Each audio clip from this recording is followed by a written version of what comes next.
जोहार मध्य प्रदेश। राम राम। सेवा जोहार। मोर सगा जनजाति बहन भाई ला स्वागत जोहार करता हूं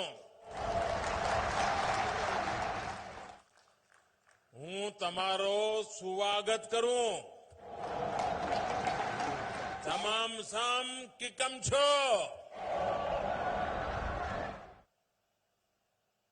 मालथन आप सबान सो मिलन बड़ी खुशी हुई रही है। आप सबान थन फिर सी राम राम। मध्य प्रदेश के राज्यपाल श्री मंगूभाई पटेल, जिन्होंने अपना पूरा जीवन आदिवासियों के कल्याण के लिए खपा दिया, वे जीवन भर आदिवासियों के जीवन के लिए सामाजिक संगठन के रूप में, सरकार में मंत्री के रूप में एक समर्पित आदिवासियों के सेवक के रूप में रहे। और मुझे गर्व है कि मध्य प्रदेश के पहले आदिवासी गवर्नर, इसका सम्मान श्री मंगूभाई पटेल के खाते में जाता है।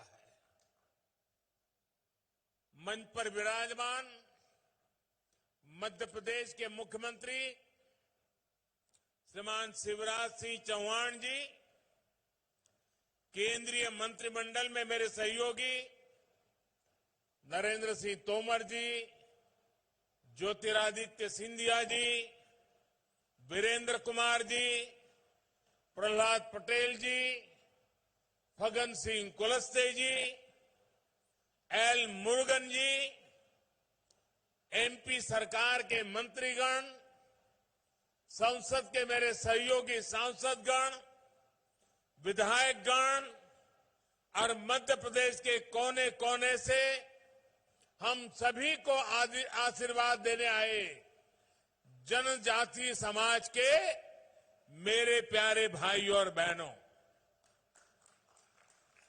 आप सभी को भगवान बिरसा मुंडा के जन्मदिन पर बहुत बहुत शुभकामनाएं। आज का दिन पूरे देश के लिए, पूरे जनजातीय समाज के लिए बहुत बड़ा दिन है।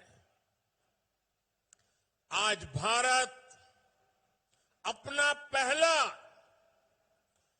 जनजातीय गौरव दिवस मना रहा है।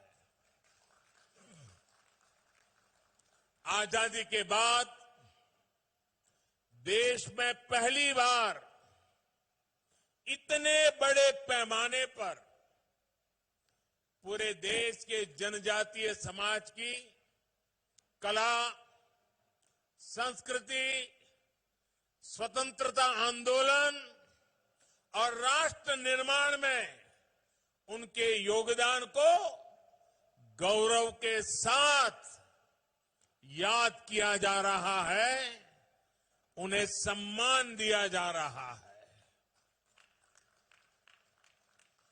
आजादी के अमृत महोत्सव में इस नए संकल्प के लिए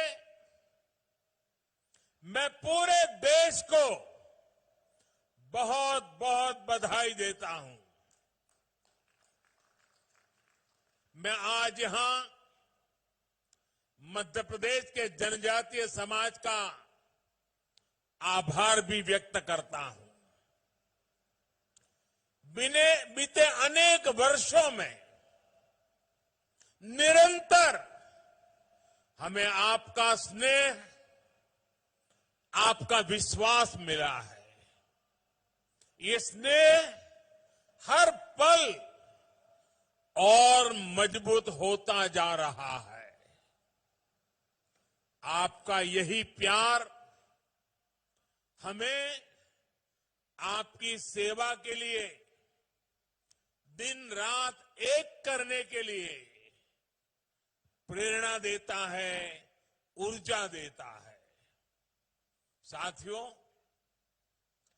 इसी सेवा भाव से ही आज आदिवासी समाज के लिए शिवराज जी की सरकार ने कई बड़ी योजनाओं का शुभारंभ किया है। और आज जब कार्यक्रम के प्रारंभ में मेरे आदिवासी जनजातीय समूह के सभी लोग अलग अलग मंच पर गीत के साथ, धुन के साथ अपनी भावनाएं प्रकट कर रहे थे, मैंने प्रयास किया उन गीतों को समझने के लिए, क्योंकि मेरा यह अनुभव रहा है कि जीवन का एक महत्वपूर्ण कालखंड मैंने आदिवासियों के बीच में बिताया है और मैंने देखा है कि उनकी हर बात में कोई न कोई तत्व ज्ञान होता है। पर्पज ऑफ लाइफ आदिवासी अपने नाच गान में, अपने गीतों में, अपनी परंपराओं में बखूबी प्रस्तुत करते हैं।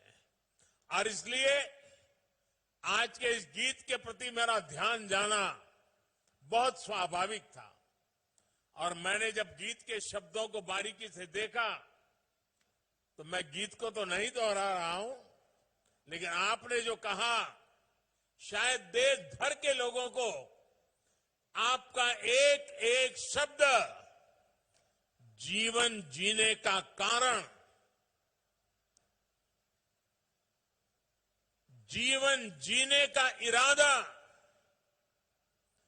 जीवन जीने के हेतु बखूबी प्रस्तुत करता है। आपने अपने नृत्य के द्वारा, अपने गीत के द्वारा आज प्रस्तुत किया, शरीर 4 दिनों का है, अंत में मिट्टी में मिल जाएगा। खाना पीना खूब किया, भगवान का नाम भुलाया। देखिए ये आदिवासी हमें क्या कह रहे हैं जी। सचमुच में वे शिक्षित है कि हमें अभी सीखना बाकी है। आगे कहते हैं, मौज मस्ती में उम्र बिता दी, जीवन सफल नहीं किया। अपने जीवन में लड़ाई झगड़ा खूब किया, घर में उत्पाद भी खूब किया। जब अंत समय आया तो मन में पछताना व्यर्थ है। धरती, खेत, खलियान किसी के नहीं है। देखिए आदिवासी मुझे क्या समझा रहा है। धरती, खेत, खलिहान किसी के नहीं है। अपने मन में गुमान करना व्यर्थ है। ये धन दौलत कोई काम के नहीं है, इसे यहीं छोड़ के जाना है। आप देखिए इस संगीत में, इस नृत्य में जो शब्द कहे गए हैं वो जीवन का उत्तम तत्व ज्ञान जंगलों में जिंदगी गुजारने वाले मेरे आदिवासी भाई बहनों ने आत्मसात किया है। इससे बड़ी किसी देश की ताकत क्या हो सकती है? इससे बड़ी किसी देश की विरासत क्या हो सकती है? इससे बड़ी देश की पूंजी क्या हो सकती है? साथियों, इसी सेवा भाव से ही आज आदिवासी समाज के लिए शिवराज जी की सरकार ने कई बड़ी योजनाओं का शुभारंभ किया है। राशन आपके ग्राम योजना हो या फिर Madhya Pradesh sickle cell mission हो, ये दोनों कार्यक्रम आदिवासी समाज में स्वास्थ्य और पोषण को बेहतर बनाने में अहम भूमिका निभाएंगे। मुझे इसका भी संतोष है कि प्रधानमंत्री गरीब कल्याण अन्न योजना के तहत मुफ्त राशन मिलने से कोरोना काल में गरीब आदिवासी परिवारों को इतनी बड़ी मदद मिली। अब जब गांव में आपके घर के पास सस्ता राशन पहुंचेगा तो आपका समय भी बचेगा और अतिरिक्त खर्च से भी मुक्ति मिलेगी। आयुष्मान भारत योजना से पहले ही अनेक बीमारियों का मुफ्त इलाज आदिवासी समाज को मिल रहा है, देश के गरीबों को मिल रहा है। मुझे खुशी है कि मध्य प्रदेश में जनजातीय परिवारों में तेजी से मुफ्त टीकाकरण भी हो रहा है। दुनिया के पढ़े लिखे देशों में भी टीकाकरण को लेकर के सवालिया निशान लगाने की खबरें आती हैं, लेकिन मेरा आदिवासी भाई बहन टीकाकरण के महत्व को समझता भी है, स्वीकारता भी है और देश को बचाने में अपनी भूमिका अदा कर रहा है। इससे बड़ी समझदारी क्या होती है? 100 साल की सबसे बड़ी महामारी से सारी दुनिया लड़ रही है। सबसे बड़ी महामारी से निपटने के लिए जनजातीय समाज के सभी साथियों का वैक्सीनेशन के लिए आगे बढ़कर आना सचमुच में यह अपने आप में गौरवपूर्ण घटना है। पढ़े लिखे शहरों में रहने वाले लोगों ने मेरे इन आदिवासी भाइयों से बहुत कुछ सीखने जैसा है। साथियों, आज यहां भोपाल आने से पहले मुझे रांची में झारखंड भगवान बिरसा मुंडा स्वतंत्रता सेनानी म्यूजियम का लोकार्पण करने का सौभाग्य मिला है। आजादी की लड़ाई में जनजातीय नायक नायिकाओं की वीर गाथाओं को देश के सामने लाना, उसे नई पीढ़ी से परिचित कराना हमारा कर्तव्य है। गुलामी के कालखंड में विदेशी शासन के खिलाफ खासी गारो आंदोलन, मिजो आंदोलन, कोल आंदोलन समेत कई संग्राम हुए। गौंड महारानी वीर दुर्गावती का शौर्य हो या फिर रानी कमलापति का बलिदान, देश इन्हें भूल नहीं सकता। वीर महाराणा प्रताप के संघर्ष की कल्पना उन बहादुर भीलों के बिना नहीं की जा सकती जिन्होंने कंधे से कंधा मिलाकर राणा प्रताप के साथ लड़ाई के मैदान में अपने आप को बलि चढ़ा दिया था। हम सभी इनके ऋणी हैं। हम सभी इस ऋण को कभी चुका नहीं सकते, लेकिन अपनी इस विरासत को संजोकर उसे उचित स्थान देकर अपना दायित्व जरूर निभा सकते हैं। भाई और बहनों, आज जब मैं आपसे अपनी विरासत को संजोने की बात कर रहा हूं तो देश के प्रख्यात इतिहासकार शिव शाहीर बाबा साहब पुरंदरे जी को भी याद करूंगा। आज ही सुबह पता चला वे हमें छोड़ करके चले गए, उनका देहावसान हुआ है। पद्म विभूषण बाबा साहब पुरंदरे जी ने छत्रपति शिवाजी महाराज के जीवन को, उनके इतिहास को सामान्य जन तक पहुंचाने में जो योगदान दिया है वो अमूल्य है। यहां की सरकार ने उन्हें कालिदास पुरस्कार भी दिया था।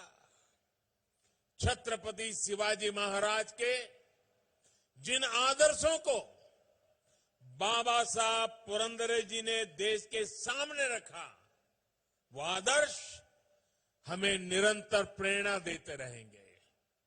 मैं बाबा साहब पुरंदरे जी को अपनी भावभीनी श्रद्धांजलि देता हूं।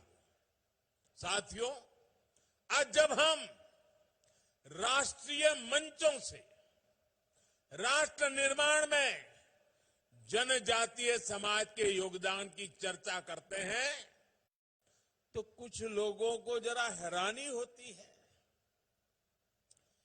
ऐसे लोगों को विश्वास ही नहीं होता कि जनजातीय समाज का भारत की संस्कृति को मजबूत करने में कितना बड़ा योगदान रहा है।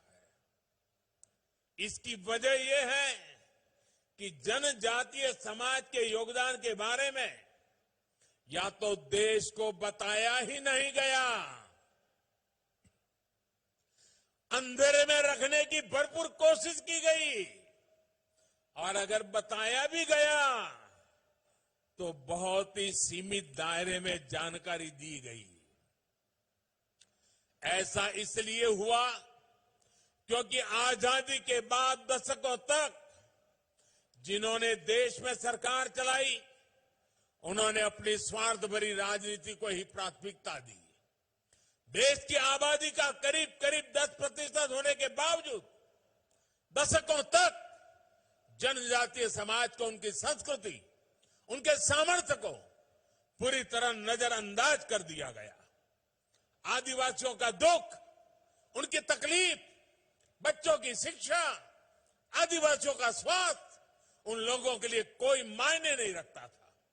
साथियों, भारत की सांस्कृतिक यात्रा में जनजातीय समाज का योगदान अटूट रहा है। आप ही बताइए, जनजातीय समाज के योगदान के बिना क्या प्रभु राम के जीवन में सफलताओं की कल्पना की जा सकती है? बिल्कुल नहीं। वनवासियों के साथ बिताए समय ने एक राजकुमार को मर्यादा पुरुषोत्तम राम बनाने में अहम योगदान दिया है। वनवास के उसी कालखंड में प्रभु राम ने वनवासी समाज की परंपरा, रीति रिवाज, रहन सहन के तौर तरीके, जीवन के हर पहलू से प्रेरणा पाई थी। साथियों, आदिवासी समाज को उचित महत्व न देकर, प्राथमिकता न देकर पहले की सरकारों ने जो अपराध किया है उस पर लगातार बोला जाना आवश्यक है। हर मंच पे चर्चा होना जरूरी है। जब दशकों पहले मैंने गुजरात में अपने सार्वजनिक जीवन की शुरुआत की थी, तभी से मैं देखता आया हूं कि कैसे देश में कुछ राजनीतिक दलों ने सुख सुविधा और विकास के हर संसाधन से आदिवासी समाज को वंचित रखा।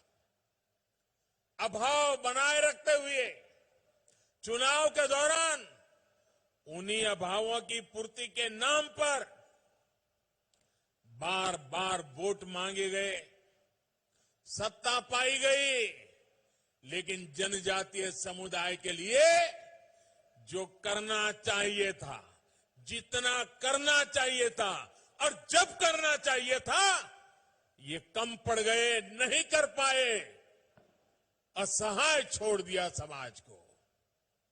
गुजरात का मुख्यमंत्री बनने के बाद मैंने वहां पर जनजातीय समाज में स्थितियों को बदलने के लिए बहुत सारे अभियान शुरू किए थे। जब देश ने मुझे 2014 में आप सब देशवासियों की सेवा का मौका दिया, तो मैंने जनजातीय समुदाय के हितों को अपनी सर्वोच्च प्राथमिकता में रखा। भाई और बहनों, आज सही मायने में आदिवासी समाज के हर साथी को देश के विकास में उचित हिस्सेदारी और भागीदारी दी जा रही है। और चाहे गरीबों के घर हो, शौचालय हो, मुफ्त बिजली और गैस कनेक्शन हो, स्कूल हो, सड़क हो, मुफ्त इलाज हो, ये सब कुछ जिस गति से देश के बाकी हिस्से से हो रहा है, उसी गति से आदिवासी क्षेत्रों में भी हो रहा है। बाकी देश के किसानों के बैंक खाते में अगर हजारों करोड़ रुपए सीधे पहुंच रहे हैं, तो आदिवासी क्षेत्रों के किसानों को भी उसी समय मिल रहे हैं।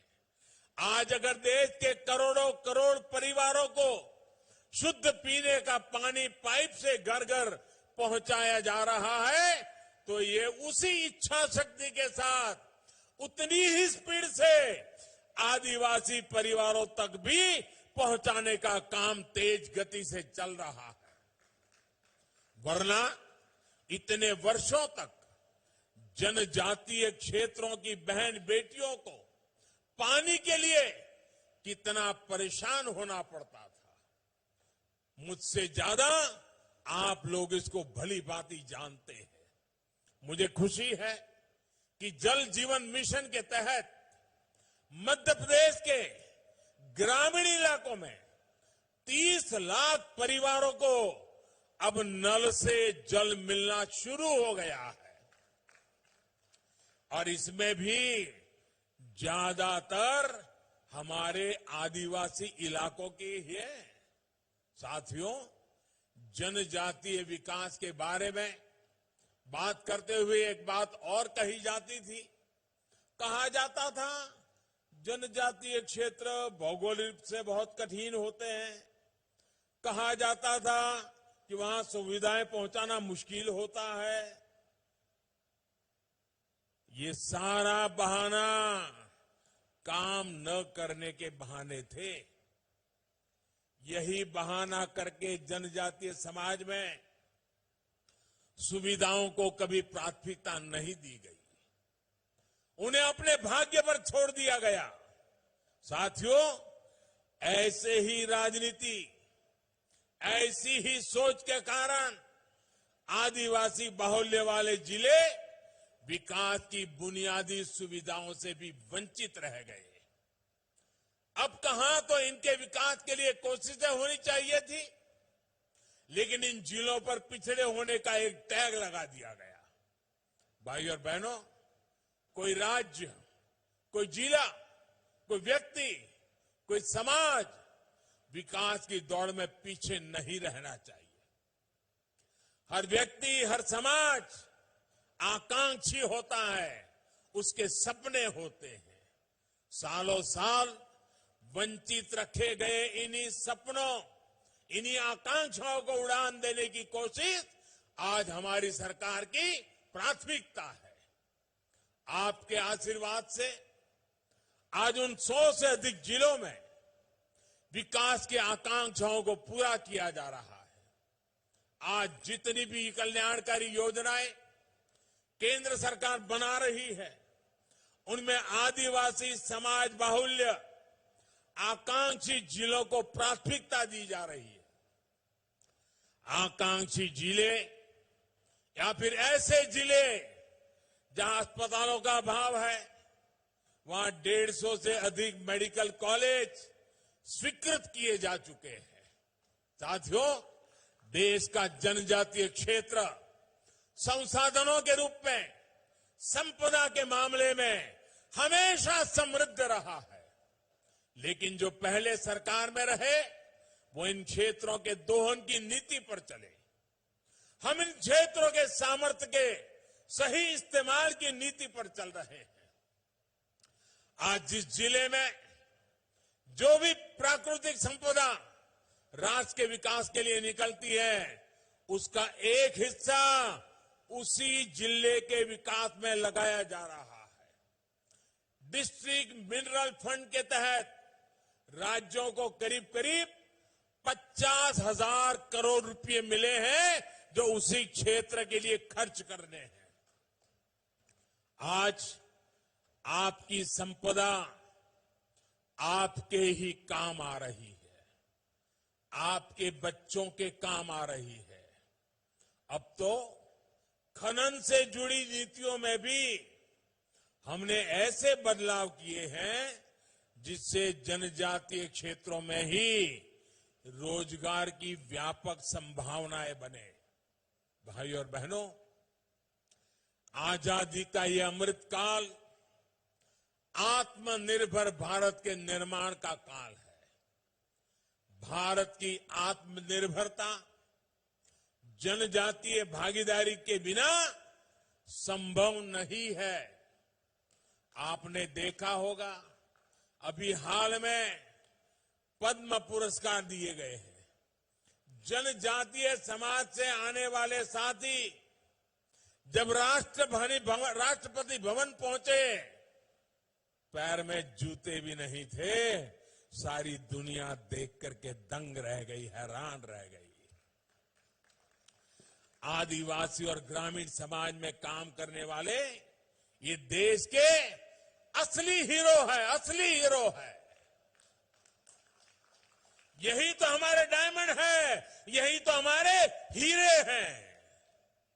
भाई और बहनों, जनजातीय समाज में प्रतिभा की कमी कभी कोई कमी नहीं रही है। लेकिन दुर्भाग्य से पहले की सरकारों में आदिवासी समाज को अवसर देने के लिए जो जरूरी राजनीतिक इच्छा शक्ति चाहिए ना, कुछ नहीं था, बहुत कम थी। सृजन आदिवासी परंपरा का हिस्सा है। मैं अभी आने से पहले सभी आदिवासी समाज की बहनों के द्वारा जो निर्माण कार्य हुआ है, वो देख करके मैं सचमुच में बड़े मन को आनंद होता था। इनकी उंगलियों में, इनके पास क्या ताकत है। सृजन आदिवासी परंपरा का हिस्सा है, लेकिन आदिवासी सृजन को बाजार से नहीं जोड़ा गया। आप कल्पना कर सकते हैं, बांस की खेती जैसी छोटी और सामान्य सी चीज को कानूनों के मकर जाल में फंसा कर रखा गया था। क्या हमारे जनजातीय भाइयों बहनों के ये हक नहीं था? समाज को उसकी छोटी छोटी आवश्यकताओं की पूर्ति के लिए लंबा इंतजार करवाया गया, उसकी उपेक्षा की गई।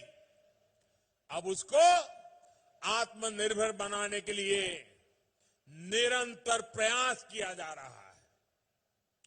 लकड़ी और पत्थर की कलाकारी तो आदिवासी समाज सदियों से कर रहा है, लेकिन अब उनके बनाए उत्पादों को नया मार्केट उपलब्ध कराया जा रहा है।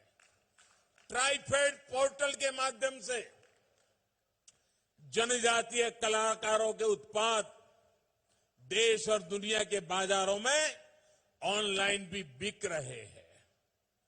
जिस मोटे अनाज को कभी दोयम नजर से देखा जाता था, वो भी आज भारत का ब्रांड बन रहा है।